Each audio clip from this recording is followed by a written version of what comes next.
Hello everyone, आज का मेरा टॉपिक है over 1.6 lakh Indians give up citizenship last year. तो मिनिस्ट्री ऑफ होम अफेयर ने पिछले साल एक स्टेटमेंट दिया था और अब उसी स्टेटमेंट का यूज़ किया है ministry of state for home Nityanand Rai ने। उन्होंने लोकसभा में ये बोला है कि करेंट टाइम पे हम लोग बात करें तो लगभग 1.6 लाख इंडियन से भी ज़्यादा लोग ऐसे हैं जिन्होंने अपने सिटीजनशिप को गिव अप कर दिया है, यानी कि उन्होंने इंडिया की सिटीजनशिप को गिव अप करके दूसरे देशों की सिटीजनशिप को एक्वायर कर लिया है। और आगे उन्होंने ये बोला कि 78,000 इंडियन ने यूएस की सिटीजनशिप को एक्वायर कर लिया है और अप्रॉक्स 362 इंडियन ऐसे हैं जो कि चाइना में रह रहे हैं और उन्होंने चाइनीज़ सिटीजनशिप को एक्वायर कर लिया है।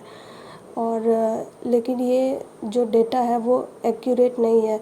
इसमें कुछ कुछ मेंशन है कि लोगों ने सिटीजनशिप को लिया और ये पिछले 5 साल के अंदर का सबसे बड़ा डेटा है, यानी कि पिछले 5 साल के अंदर भी लोगों ने इतना सिटीजनशिप नहीं छोड़ा है जितना अभी देखने को मिल रहा है। तो अब हम ये देखते हैं कि सिटीजनशिप को कैसे त्यागा जा सकता है। इस चीज़ को लेकर हमारे संविधान में क्या क्या मेंशन है।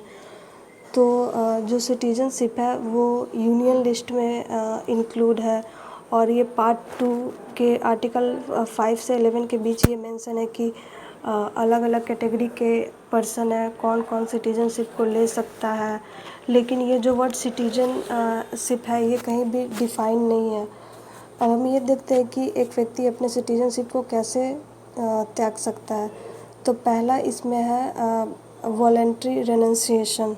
यदि किसी व्यक्ति की एज हो चुकी है और वो इंडिया की सिटीजनशिप को छोड़ना चाहता है तो वो छोड़ सकता है और उसका जो माइनर चाइल्ड है उसकी सिटीजनशिप भी चली जाएगी।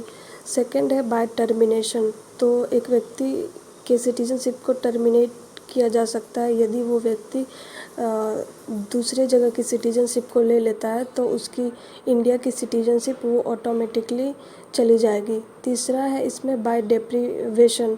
तो इसमें एक सिटीजन यदि कोई सिटीजन फ्रॉड से इंडिया की सिटीजनशिप को एक्वायर किया है तो उसकी सिटीजनशिप को छीना जा सकता है। और यदि वो कॉन्स्टिट्यूशन का डिसलॉयल करता है तो भी उसकी सिटीजनशिप को रद्द किया जा सकता है। या फिर वो अनलॉफुली किसी ट्रेड में इन्वॉल्व है वॉर के टाइम पे, या वो 5 ईयर से इंडिया में रह रहा है और उसके अंदर वो 5 ईयर के अंदर वो किसी क्राइम्स में या फिर उसको जेल हो जाता है तो भी उसके सिटीजनशिप को रद्द किया जा सकता है। और सिटीजन जो है वो 7 ईयर से लगातार किसी दूसरे देश में रह रहा है तो उसकी सिटीजनशिप को रद्द किया जा सकता है।